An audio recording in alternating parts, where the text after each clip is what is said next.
Bismillahirrahmanirrahim. Assalamualaikum warahmatullahi wabarakatuh. Dan Arif Bakuama di sini di Toiba TV. Hari Rabu tanggal 2 Juli 2025. Saudara-saudara, saya sudah menayangkan 3 file berita soal lahan yang dibeli oleh Yusuf Mansur yang awalnya menggunakan nama program sedekah wakaf sawah produktif. Kemudian sertifikat yang diterbitkan lahan itu ternyata atas nama dia pribadi, atas nama Yusuf Mansur pribadi. Kemudian di atas lahan itu berdiri Pondok Pesantren Darut Tirmizi yang tak lain dan tak bukan adalah memang milik Yusuf Mansur juga. Saya nanti ke depan mungkin masih ada file berita lagi terkait dengan masalah ini. Namun pastinya saya masih punya file-file berita hukum yang melingkupi Yusuf Mansur, baik yang sudah terjadi dan sedang berproses maupun yang kasus hukum baru yang insya Allah akan berproses di lembaga hukum. Saudara-saudara, berikut ini saya mau rilis sebuah video. Video ini bisa mendukung opini kita bahwa Yusuf Mansur itu sesungguhnya seorang pembohong. Video ini sudah dirilis pada bulan Mei tahun 2017 yang lalu dengan judul Sosialisasi Pebisnis Paytrend by UYM Ustadz Yusuf Mansur at Hotel City Tangerang. Jadi video ini direkam ketika Yusuf Mansur berceramah di Hotel City dengan sejumlah jamaah di sana. Dia memperkenalkan Paytrend, lagi-lagi Paytrend, kemudian masih juga dia singgung soal bisnis dia terdahulu yang bernama Air Miracle, dan masih banyak lagi isi ceramah dia di situ. Saya nanti secara lengkap videonya, linknya saya cantumkan dalam deskripsi video ini sehingga kita boleh menontonnya secara lengkap. Saudara-saudara, ada 47 komentar di video ini, dan ini sebenarnya ke-47 komentar ini adalah mewakili opini masyarakat tentang Yusuf Mansur yang dinilai sebagai orang pembohong, walaupun sebagian orang-orang yang menjadi pemujanya itu menyebut dia dengan predikat ustadz, kiai dan sebagainya. Ada video, ada pemerhati video itu yang berkomentar, manis sekali mulutnya Pak Mansur, boleh lebih manis bahkan lebih manis dari madu. Abdul Majid di situ menulis, sepandai-pandainya tupai melompat akhirnya jatuh juga. Ada lagi yang berkomentar, hihihi, tahu-taunya Paytrend itu dapat minta untuk disedekah.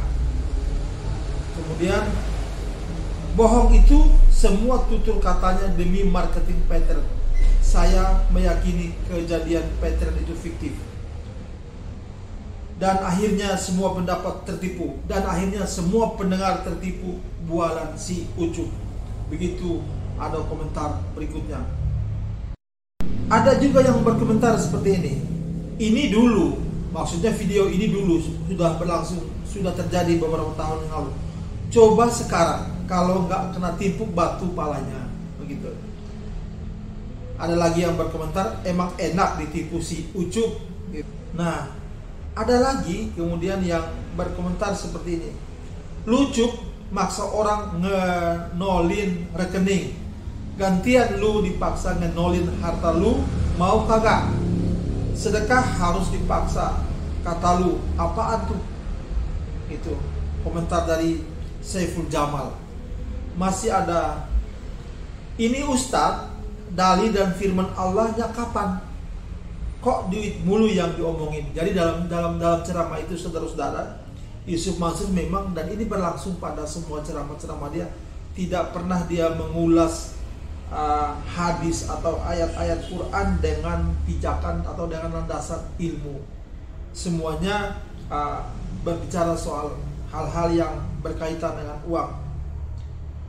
Ada yang berkomentar seperti ini, YM penipu paling sadis se-Indonesia.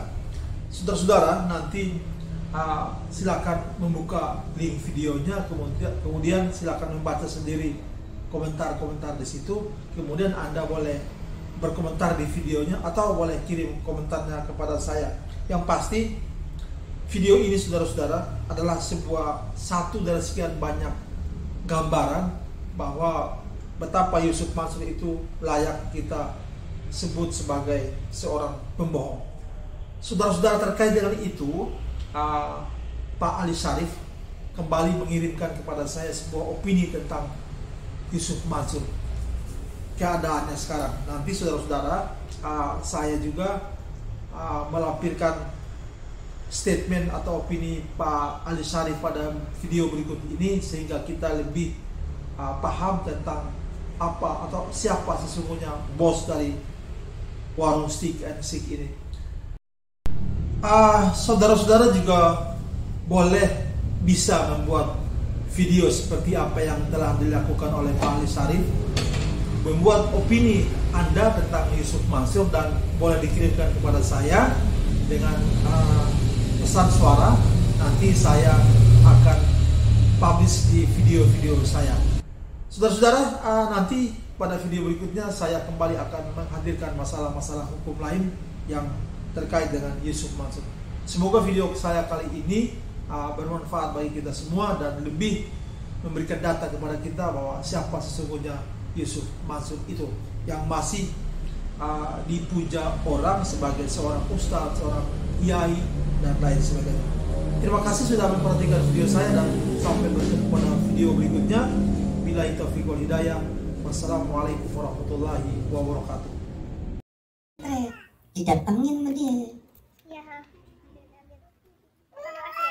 Bisa ngisi pulsa listrik saya. Gue belum pernah coba nih.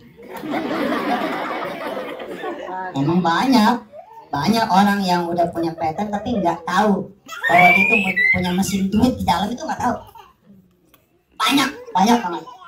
Saya turun nih dari pesawat, dijemput nih di bandara, di pintu pesawat dijemput sama petugas bandara.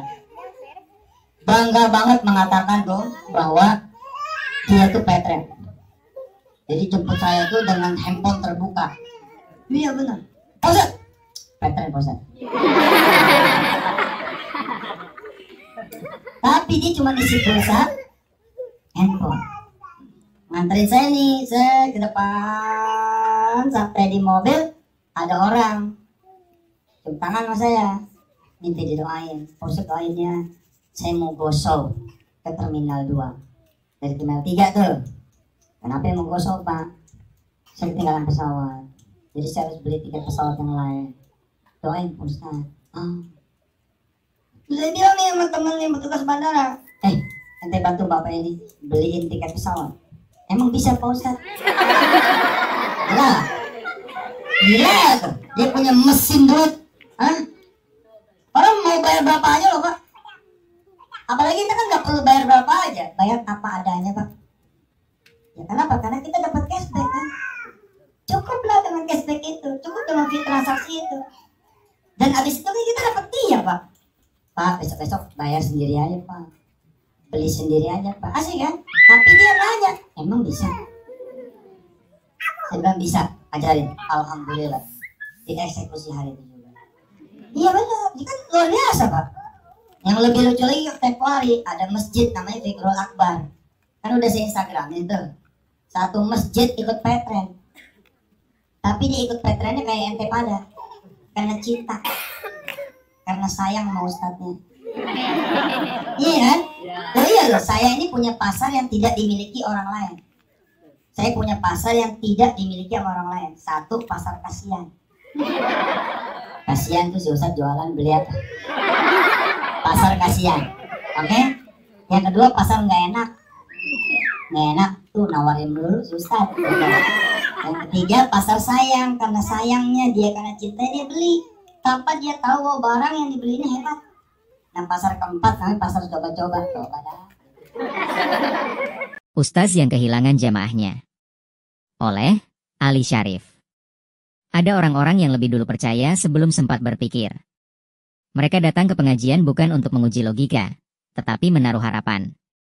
Harapan itu kerap kali dibungkus dalam amplop amal, receh keajaiban, atau nama yang disebut-sebut sebagai ulama karismatik.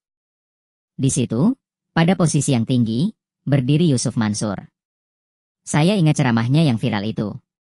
Di hadapan jamaah, ia berkata, pokoknya kalau dikasih tahu sama kiai, udah siap, gitu aja. Kalimat itu tak panjang, tapi menyimpan banyak luka. Seolah logika tak punya tempat, yang ada hanya kepatuhan, lalu dompet terbuka. Tak ada ruang untuk bertanya. Saya mengerti, Ustaz. Tapi berarti lu nggak ngerti, ujarnya pada jamaah yang mungkin mulai ragu. Yusuf Mansur bukan sekadar ustaz. Ia adalah figur yang menjanjikan, jalan pintas, menuju rezeki. Sedekah hari ini, maka besok akan dibalas berlipat ganda. Begitulah kira-kira premis dari sekian banyak tausiahnya. Di dalam ceramah yang lain, ia bertanya kepada para hadirin, siapa yang punya tabungan? Tak ada yang berani angkat tangan. Ia lanjut, baik, kalau nggak ada yang punya tabungan, bikin saja jadi 0. Sekarang saya minta sedekah 5 juta rupiah. Itu berarti 500 ribu rupiah per bulan selama setahun. Kita hitung mundur, 10 juta setahun. Tak ada pembahasan tentang kebutuhan anak sekolah, dapur yang harus mengepul, atau motor yang belum lunas. Yang ada hanya angka, dan angka. Jamaah didorong bukan dengan pencerahan spiritual, tapi tekanan target donasi. Ali Syarif, akademisi lintas budaya, menyebut Yusuf Mansur sebagai ustaz penipu. Tuduhan itu tak datang tiba-tiba. Ali menulis, berbagai bantahan Yusuf Mansur tidak akan mengubah stigma ustaz penipu, bila uang-uang para nasabah tidak dikembalikan. Ia menunjuk pada program-program investasi patungan yang tak pernah jelas ujungnya. Patungan usaha, patungan hotel, patungan Quran. Sejak 2013, banyak orang menanti pengembalian dana, tapi yang datang hanya janji-janji. Tapi Yusuf Mansur, dalam banyak wawancara, selalu menjawab dengan satu kalimat, silakan bawa ke ranah hukum. Saya siap bertanggung jawab. Namun siapa yang mau menggugat ulama? Dalam tradisi kita, mempersoalkan ustaz bisa dianggap mempersoalkan agama itu sendiri. Di titik ini, keimanan dan kemiskinan berjumpa. Jamaah miskin, berharap kaya. Ustaz kaya, meyakinkan bahwa jalan Tuhan bisa dipesan lewat rekening bank. Maka agama menjelma menjadi transaksi. Doa menjadi utang. Sedekah menjadi cicilan. Dan pada akhirnya, satu demi satu jamaah pergi. Bukan karena mereka kehilangan iman, tapi karena merasa ditinggalkan oleh akal sehat. Ada yang kehilangan motor, emas, bahkan tanah. Semua demi mimpi tentang rezeki yang ajaib. Tapi ketika mimpi itu tak kunjung datang, mereka sadar, mungkin ini bukan agama, tapi ilusi. Saya tidak sedang menghakimi, saya hanya mencatat. Sebab dalam sejarah spiritual kita, terlalu sering kita jumpai orang-orang yang berpakaian agama, tetapi menjajakan harapan palsu. Dan yang paling menyedihkan adalah, mereka tetap bisa bicara di mimbar, seolah tak pernah bersalah. Umat memang pemaaf. Tapi kadang, kepergian jamaah adalah bentuk paling sunyi dari sebuah protes.